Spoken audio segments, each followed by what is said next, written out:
xibaar yu wér te wóor ca tàng ba abonnez-vous pour ngeen di mën di jot suñuy vidéo. dal leen ak jàmm seen chaîne bi di Buzz 221 HD kii di Pape Ngagne Demba Touré di directeur général bu SOMISEN yëkkati na ay kàddu daal di koy jëmale si lu sabab premier ministre bii di Ousmane Sonko ci lancement du conseil national du parti Pastef mu yëkkati woon foofee ay kàddu te kàddu yooyu daal di sabab ñuy daal di wax que ne am na akub conflit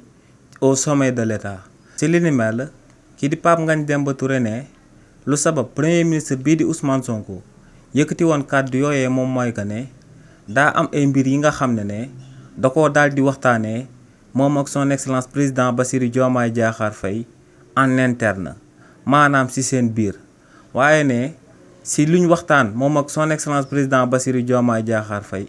am na yoo xam ne daal di nañ koy résoudre am ci ay accord ba daal di ciy avancer waaye ne am na si yi nga xam ne bokkuñ ci gis-gis waaye tamit amuñ ci accord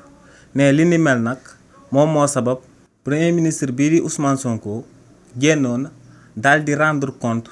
peuple bi nga xam ne moom moo sabab parti bii di Pastef accéder au pouvoir. ne ci idéologie wu parti bii di Pastef dañoo jàppee askan wi nga xam ne moom mooy fal waaye tamit moom mooy folli que ne askan boobee moom moo war a daal di nekk arbitre central jeu politique bi yëpp. te ne premier ministre bii di Ousmane Sonko ba muy désigné son excellence président Bassirou Diomaye Diakhar Faye di ku fi doon def akub candidat ñu bëri ci Sénégalais yi xamuñ ko woon waaye luñ gëmoon discours Ousmane Sonko ginnaaw ba mu daan nekk ci opposition bi moom moo sababoon ñooñee demoon votel son excellence président Bassirou Diomaye Diakhar Faye. donc ne lu ëpp ci Sénégalais yi nga xam ne ñoom ñoo votel son excellence président Bassirou Diomaye Diakhar Faye lépp lu mën a daal di xew ci gouvernement bi ñoom ku ñuy jàppee comme principal responsable du doon kenn ku dut président Ousmane Sonko. ne li ni mel nag moom moo sabab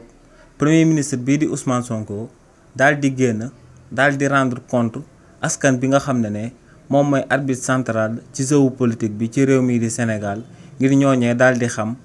parti bii di Pastef fan lañ daal di yem seen gouvernance lan moo ciy lënc